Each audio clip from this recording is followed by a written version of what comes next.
Good evening and thanks for joining us. We begin with what could be a tipping point in the spread of COVID-19. The World Health Organization now says there are more new cases of the coronavirus outside China than inside that country. There are cases in every continent except Antarctica now. With attention shifting from Asia to Europe, countries there are struggling to come up with a unified response. And with so many unknowns, there's confusion about whether to travel and what to avoid. Here's what we know about where the virus is spreading outside Asia.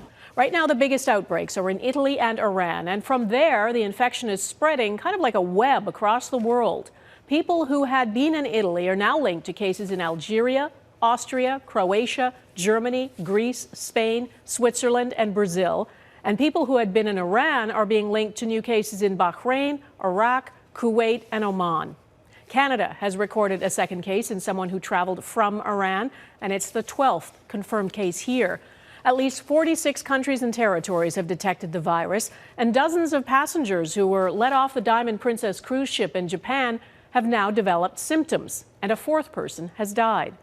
Now, another cruise ship has run into trouble as well. 6,100 people are on board the Meraviglia. It's been turned away from Jamaica and the Cayman Islands because a crew member has flu-like symptoms and is now in isolation on board.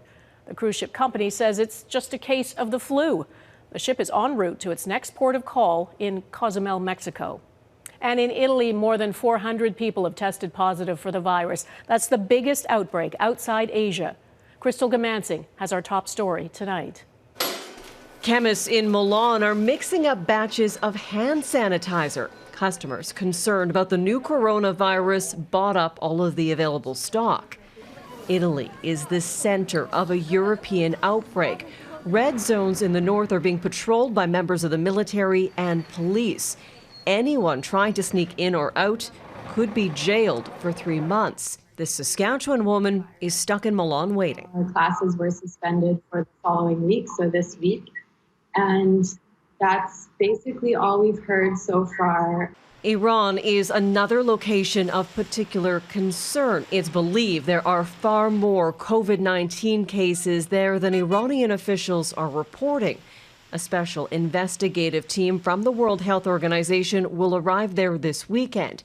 Similar teams were deployed to China, and one is working in Italy. We take the virus and the situation very seriously. At the same time, we should also remember that 4 out of 5 patients have mild symptoms and recover. The fact that COVID-19 can be mild in some could be obscuring the true number of infected individuals. Dr. Michael Gardam says it's likely there are many more people out there with the virus. We have not stopped anything.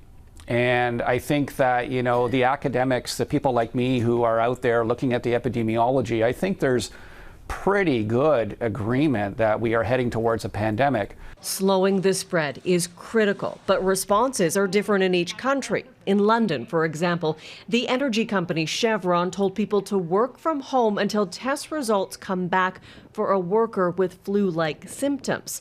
The UK has 13 cases. South Korea has more than 1,000 cases, but buses are still rolling after being disinfected. In uneasy times, this driver says it gives him a bit of comfort. Crystal Goomansingh, Global News, London.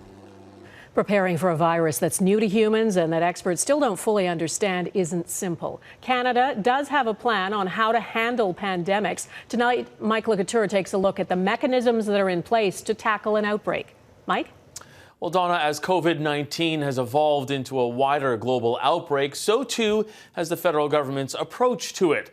While the health minister says the current risk in Canada is low, Patty Hajdu is acknowledging that could change. Globally, there's a higher likelihood that we'll see an outbreak in Canada. Hajdu doesn't want Canadians to panic, but she says it could be prudent for people to be prepared just in case. It's really about, first of all, making sure that you do have enough supplies. If someone in your family becomes ill, if you yourself become ill, that you have what you need to survive, for a week or so without going out. Hajdu says Canada's National Microbiology Lab in Winnipeg has a more robust test for the coronavirus than the U.S. So in some ways, we're better prepared for a possible outbreak. And she added there's a federally coordinated pandemic plan that's been in place since 2009. There are a lot of similarities to how we would manage this compared to H1N1. Dr. Susie Hoda says some of the lessons learned from that outbreak and SARS were to ensure proper screening and proper protection for healthcare workers. Then there's the plan for people in the community, from things as simple as frequent hand washing to a more extreme step of suggesting people avoid mass gatherings. Sometimes schools and other areas where people are congregating quite a bit can get closed. So we modify the way that we interact with each other so we reduce that risk of people exposing each other. Canada isn't there yet, and to further calm fears, Ontario's Chief Medical Officer says we have a distinct advantage compared to past outbreaks. We know the organism, we have a lab test, and fortunately for us, we have the experience of what China has worked through. And we have our epidemiologists and our experts informing us what they learned, what they know, what we do with this virus. Doctors say sharing information internationally can help mitigate a global pandemic, adding 10 years ago, that level of coordination and collaboration didn't exist. Donna?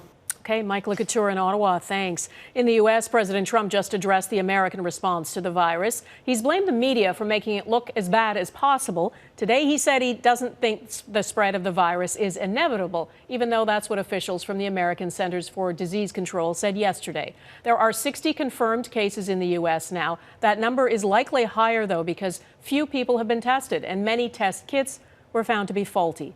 Jackson Proskow has been listening to the president. Jackson, what's his message? Well, Donna, the president spent most of his press conference repeatedly downplaying the threat of coronavirus, suggesting it's very much the same as the flu, even though its mortality rate is much, much higher. Trump, in fact, expressed his own shock at learning about the mortality rate of the regular flu. He bragged that the U.S. is better prepared than any country. He said all cases of coronavirus in the U.S. will still be gone. That does not jive with what his own experts have been saying in recent days. They've proclaimed that it's practically inevitable that coronavirus will arrive in larger scale and community transmission here in the U.S. In the near future. He also said that a vaccine will be here soon. His own experts have said it's a year to 18 months away. Bottom line, Donna, he's taking issue with the idea that spread here is inevitable. Take a listen to what he said a short time ago. Well, I don't think it's inevitable. It probably will. It possibly will.